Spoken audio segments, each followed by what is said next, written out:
बिस्मिल्लाहिर्रहमानिर्रहीम। अस्सलाम वालेकुम। आज 16 अगस्त है और दिन है बुध का। आज इस्लामाबाद हाई कोर्ट में जस्टिस बाबर सत्तार साहब की अदालत में इंतहाई अहम 2 केसेस की समाअत थी, बल्कि 3 की समाअत थी।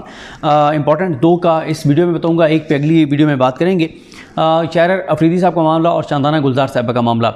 इस वक्त जब मैं ये वीडियो रिकॉर्ड कर रहा हूँ तो शानदाना गुलजार साहबा और शहरयार अफरीदी साहब दोनों इस्लामाबाद हाई कोर्ट में मौजूद हैं। जब तक तहरीरी ऑर्डर नहीं आ जाता वो वहाँ से रवाना नहीं होंगे, और ज़ाहिर है जैसे ही वो रवाना होंगे तो हम ट्विटर पर भी अपडेट कर देंगे और आप तक ये खबर तमाम ट्विटर अकाउंट्स और सोशल मीडिया के ज़रिए पहुँच जाएगी कि वो रवाना हो गए हैं, क्योंकि अभी भी खदशात हैं कि कहीं उनको निकलते हुए दोबारा जो है वो गिरफ़्तार ना कर लिया जाए।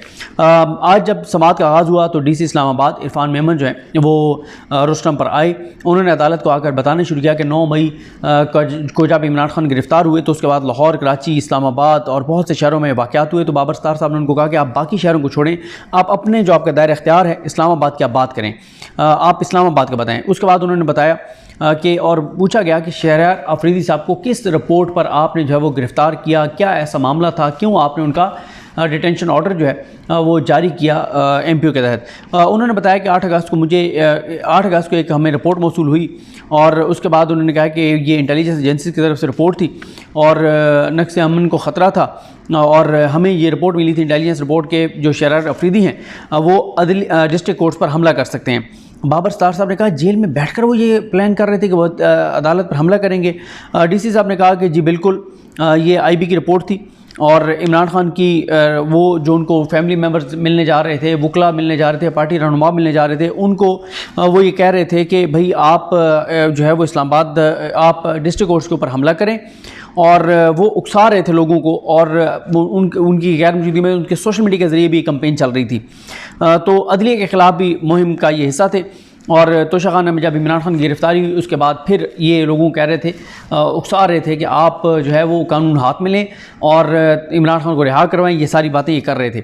बाबर सत्तार साहब ने कहा कि आप एक ऑफ़िसर हैं, जेल मैनुअल को जानते हैं, ये आप क्या बात कर रहे हैं? क्या उनके पास टेलीफोन था, मोबाइल था, कैसे? और अगर वो जेल में बैठकर और ये सब कुछ कर रहे थे तो फिर जेल इंतज़ामिया के ख़िलाफ़, जेल हुकाम के ख़िलाफ़ क्या कार्रवाई हुई है कि उनकी नाक तले बैठकर और वो ये सारा कुछ कर रहे थे? और उन्होंने कहा कि फिर ये भी बताएं कि जो वहाँ पर मिलने जा रहे थे उनके ख़िलाफ़ आपने क्या कार्रवाई किया है, जिनको वो कह रहे थे कि आपने जाके और कानून हाथ में लेना है। तो DC ने कहा देखें जी, मेरी आंखें और कान जो हैं वो एजेंसीज़ हैं, और उन्होंने कहा जब भी हमारे ये IB की भी रिपोर्ट है, स्पेशल ब्रांच की भी रिपोर्ट है, और उसमें उन्होंने एक रिपोर्ट पढ़ी कि एक पार्टी, ये आम पार्टी रहनुमा हैं PTI के, और ये जलाओ घिराओ पर लोगों को तैयार कर रहे हैं, लॉ एंड ऑर्डर को ख़तरा है और ये सारी चीज़ें। उन्होंने कहा जब भी हमारे पास इस तरह की रिपोर्ट्स आती हैं फिर एक मीटिंग होती है, उसमें ISI भी होती है, MI भी होती है, स्पेशल ब्रांच भी होती है, रेंजर्स भी होते हैं, IB सब होते हैं, और उसके बाद डिस्कस किया जाता है और उसके बाद जो भी ऑर्डर्स होते हैं वो किए जाते हैं। बाबर सत्तार साहब ने कहा क्या आप अंदाज़ा कर रहे हैं कि आप क्या बात कर रहे हैं? आप समझ रहे हैं कि आप क्या कह रहे हैं? आप जानते हैं कि ये कितना बड़ा मजाक लग रहा है जो बात आप कर रहे हैं कि एक इंतहाई हाई सिक्योरिटी जो एरिया है अडयाला जेल, वहाँ बैठकर और शहरयार अफरीदी जेल में बैठकर और आवाम को उकसा रहा है और वो जो है वो प्लान कर रहा है डिस्ट्रिक्ट कोर्ट पर हमले का।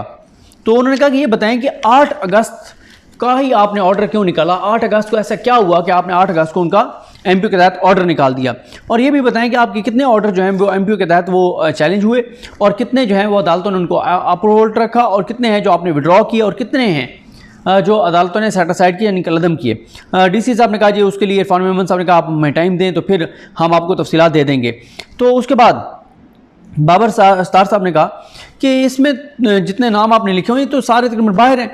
नाम उन्होंने बाबर सत्तार साहब ने ये जिक्र नहीं किया, लेकिन कोर्ट में खड़े हुए रिपोर्टर्स में से कुछ का ये ख्याल था कि उनका इशारा बाबर सत्तार साहब का यह है कि जिन्होंने प्रेस कॉन्फ्रेंस की है उनके तो आपने डिटेंशन ऑर्डर विड्रॉ कर लिए, या उनके आपने MPO में उसमें आपने तोसी नहीं की और वो आपने वापस ले लिए, और बाकियों को आप जो है वो कभी एक, कभी दूसरा, कभी तीसरा, कभी चौथे केस में आप गिरफ्तार करते रहते हैं। तो इस पर DC साहब ने कहा कि मुझे टाइम दें तो तफसीलात आपको दी जाएगी। उसके बाद उन्होंने कहा कि पुलिस की रिपोर्ट में क्या था। तो उसके बाद पुलिस की जो रिपोर्ट है वो पढ़ी गई। क्या मालूमात थी उसमें? यही लिखा हुआ था कि मुल्की सियासी जमात के अहम रुकन हैं शहरयार अफरीदी, और ये हुकूमत वक्त के ख़िलाफ़ लोगों को उकसा रहे हैं और इस्लामाबाद में हालात कशीदा हो रहे हैं। बाबर सत्तार साहब ने कहा कि ये बताएं, ये कह रहे हैं कि हालात कशीदा हो रहे हैं, 8 अगस्त को कह रहे हैं, 8 अगस्त को इस्लामाबाद में ऐसा क्या हुआ था? अपना दिमाग आपने इस्तेमाल नहीं किया? कि उन्होंने कहा मैं भी इस्लामाबाद का शहरी हूँ, मैं भी यहीं पे था 8 अगस्त को, ऐसा कुछ भी नहीं था इस्लामाबाद में। आपने SHO से DC साहब पूछा नहीं कि ऐसा उसके वहाँ पे एरिया में ऐसा क्या हुआ है कि वो आपको लिख रहे हैं कि नक्शे अमन को ख़तरा है और बड़े हालात ख़राब हैं। तो उसके बाद DC साहब ने खैर इमरान खान की गिरफ्तारी के बाद कहा कि चीज़ें इस तरह थी उस तरह थी और ये वो सारा कुछ।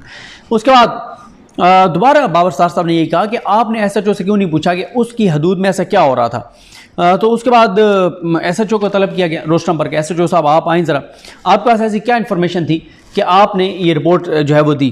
SHO ने कहा जी मैं तो उस रात 11:15 पे मैंने चार्ज लिया है, ये मेरे से पहले SHO ने ये रिपोर्ट जो है लिखी थी। तो उसके बाद उन्होंने कहा चलें आपकी तो जान छूट गई, आप साइड पे हो, आप ज़रा DPO आ गया।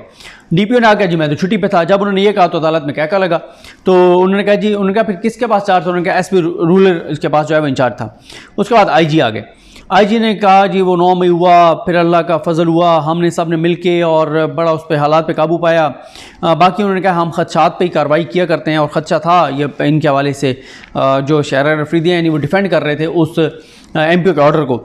उस पर बाबर स्टार साहब ने कहा कि 8 अगस्त की अहमियत क्या है, क्या इसलिए कि पिछला MPO ख़त्म हो रहा था तो अगला कर दिया। फिर बाद में शरफ मरवत साहब ने अदालत को ये दिखाई चीज़ें कि जिस तारीख को MPO ख़त्म होता था उससे एक दिन पहले या सेम डे जो है वो अगले किसी शहर का MPO ऑर्डर आ जाता था और फिर उसको जो है उसमें शहर अफरीदी को गिरफ्तार कर लिया जाता था। तो उन्होंने कहा बुनियादी हकूक़ का मामला है, बुनियादी इंसानी हकूक़ का मामला है और जो कहानी हमें बताई जा रही है, मुझे बताई जा रही है, इस अदालत में बताई जा रही है, वो तो मॉकरी ऑफ पुलिस सिस्टम है।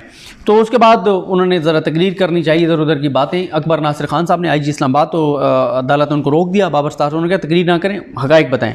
और उसके बाद बाबर स्टार साहब ने पूछा कि जो लोग उनको मिल के आ रहे थे, जो आप मुताबिक वो आके बाहर लोगों को उकसा रहे थे, उनके खिलाफ आपने क्या कार्रवाई किया है। तो उस पर IG ने कहा कि हमने तो सिर्फ मास्टरमाइंड के खिलाफ ही, ज़ाहिर है मास्टरमाइंड को देखना था और उस सब का मास्टरमाइंड जो है वो शरार अफरीदी है। और उसके बाद उन्होंने कहा बाबर स्टार साहब ने कि ये जिस तरह की रिपोर्टें आप कह रहे हैं ये तो किसी के बारे में रिपोर्ट हो तो आप उसको उठा के अंदर डालेंगे, आप अपना माइंड अप्लाई नहीं करेंगे, सबूत नहीं देखेंगे, शवाहिद नहीं देखेंगे, तफसीलात नहीं देखेंगे। और उसके बाद उन्होंने कहा आप जानते हैं IG साहब कि कितने अरसे से शरार अफरीदी जो है वो जेल के अंदर है। उसके बाद बाबर स्टार साहब ने कहा कि इसी इस्लामाबाद हाई कोर्ट ने डिस्ट्रिक्ट मजिस्ट्रेट का एक पहला ऑर्डर 16 मई का जो ऑर्डर है, जो उन्होंने गिरफ्तारी का ऑर्डर जारी किया था MPO के तहत, उसको कलअदम करार दिया है। और ये एक लार्जर इशू है। अगर आपने मामलात आइन और कानून से चलाने हैं तो चलाएं, वरना किसी और तरह से चलाने तो वो भी फैसला कर लें। तो कोई उन्हें क्या सब्सटेंस नहीं है, ये जो चीज़ें आपने मेरे सामने रखी कोई ग्राउंड्स नहीं है। 30 साल से अदालतों के फैसले मौजूद हैं। आपके लीगल एडवाइज़र्स को आपको बताना चाहिए कि कौन से ऑर्डर मौजूद हैं। राना सनौला एक केस का हवाला दिया गया कि राना सनौला के साथ भी एक दौर में ऐसे किया गया कि एक केस में वो रिहा होने लगते थे, दूसरे में गिरफ्तारी, तीसरे में गिरफ्तारी। उस पर लाहौर कोर्ट का एक फैसला उसको सुप्रीम कोर्ट ने बरकरार रखा था, जिसमें इन सारे पॉइंट्स को डिस्कस किया गया। उसके बाद DC इरफान मेमन के शोकाज नोटिस जो उनको जारी किया गया था उसके जवाब का जायज़ा लिया गया। और फिर जब अदालत ने देखा कि 16 मई को भी एक MPO का कलअदम हुआ था, यही वजूहात थी, यही सब कुछ था, तो उस पर अदालत ने उनका जवाब पढ़ा और उनके जवाब को मुस्तरद कर दिया। उनके जवाब को गैर तसल्ली बख्श देते हुए मुस्तरद करते हुए कहा गया कि अगले हफ्ते आप पर जो है वो फ़र्द जुर्म आयद की जाएगी। उसके बाद SSB ऑपरेशन को बुलाया गया, उनके जवाब देखा गया, उनके जवाब को भी मुस्तरद कर दिया गया। उनको भी कहा गया कि आप पे अगले हफ्ते जो है वो फ़र्द जुर्म आयद की जाएगी। और बाबर स्टार साहब ने कहा कि आपने तमाशा लगा रखा है। 6 MPOs जो हैं वो कलअदम हुए, 7वां जारी कर दिया। आप क्या समझते हैं कि यहाँ बैठे हुए सब लोग अंधे हैं? और उन्होंने IG को कहा कि वो जो SHO था जिसका वो बता रहे हैं कि वो पहला SHO था, और वो DPO उस दिन जिसके पास चार्ज था उनके भी नाम दें, उनको भी शोकॉज होंगे। और अब अदालत ने कहा कि हम कार्रवाई करेंगे और ये ज़हन में रखें कंटेम्प्ट ऑफ कोर्ट में 6 माह के लिए जो है वो जेल जा सकते हैं। और फिर मरवत साहब ने बताया कि झूठ बोल रहे हैं ये हुकाम, और अडियाला जेल से आप रिकॉर्ड मंगवाएं, मेरे अलावा कोई नहीं मिला शरार अफरीदी को, ना किसी से मिलने दिया गया। तो कैसे ये कह रहे हैं कि लोग उनसे मिलने जाते थे और उनके ज़रिए वो लोगों को उकसा रहे थे? उस पर भी अडियाला जेल इंतजामिया से मुकम्मल रिकॉर्ड जो है वो मांग लिया गया है। उसके बाद उन्होंने बताया कि कैसे इनकी बदनीयत यह है, DC ने कैसे उनकी एहलिया जो शरार अफरीदी साहब की हैं उनके भी ऑर्डर्स गिरफ्तारी के जारी किए थे, फिर कैसे वो कलअदम हुए, वो सारी बात उन्होंने बताई। उसके बाद अदालत ने यह भी पूछा कि जो DC हैं इनको जो पावर डेलीगेट की गई है MPO जारी करने की, उसका नोटिफिकेशन क्या कहाँ है, वो भी मांगा गया, उसकी तफसीलात मांगी गई हैं। और फिर शरार अफरीदी साहब से पूछा, आमिर फारूक, उन्होंने आमिर फारूक साहब कह रहा हूँ, आमिर फारूक साहब होते तो शरार अफरीदी ना तो आज पेश किए जाते, ना उनको बुलाया जाता, और ना ही कुछ और उनके हक़ में होता। तो उस पर बाबर स्टार साहब ने कहा कि अफरीदी साहब आपका कोई इस्लामाबाद में घर है? उन्होंने कहा बिल्कुल है। तो उन्होंने फिर जो MP का ऑर्डर है उसको मुअत्तल कर दिया, उनको रिहा कर दिया और कहा कि आप इस्लामाबाद रहेंगे, इस्लामाबाद से नहीं निकलेंगे। चीफ़ कमिश्नर को और IG को कहा गया कि आपने इनकी हिफाजत करनी है, अगली समात पे इनकी यकीन दहानी बनाना है कि ये यहाँ पे पेश हों। और साथ ही उन्होंने कहा है कि IG साहब आप IG हैं, लोग लापता हो रहे हैं, अचानक लोग गायब हो जाते हैं। और फिर उन्होंने कहा जी, IG ने कहा अचानक आ भी जाते हैं। तो उस पर उन्होंने कहा कि वो भी उसकी भी बड़ी एक जो कहानी है, वो जो वाक़यात हैं उस पर अदालत ने थोड़ा सा तशवीश का इजहार किया और उन्होंने कहा आपने यूनिफॉर्म पहन रखा है, आप ज़िम्मेदार हैं। और ये मिनिस्टर रहे हैं, आज ये दूसरी तरफ हैं, जो दूसरी तरफ वाले हैं वो मिनिस्टर हैं। तो उसके बाद फिर शानदाना गुलजार साहबा का मामला टेकअप हुआ, सेम ऑर्डर उनका भी हुआ कि ऑर्डर सस्पेंड हो गए और शानदाना गुलजार साहबा भी इस्लामाबाद ही रहेंगी, वो इस्लामाबाद से नहीं जाएंगी।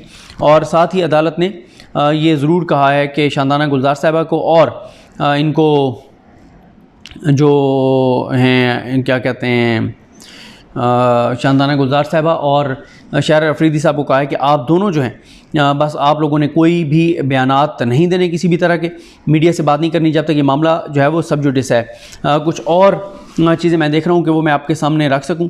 और अभी मैं जब ये बात कर रहा हूँ तो मैंने साकिब बशीर साहब को मैसेज किया तो वो कह रहे हैं 10 मिनट में ऑर्डर आ जाएगा। और उसके बाद कुछ और पॉइंट जो है वो मैं देख रहा हूँ कि कुछ पॉइंट्स रह ना गए हों। तो बहरहाल रह भी गए हुए तो आगे जब तहरीरी ऑर्डर आता है उसमें मैं आपको बता दूंगा। ये अहवाल है, ये सूरत हाल है। मुझे अपने दुआ में याद रखें। अल्लाह करीम हम सब का हामी नासरो। अल्लाह हाफ़िज़।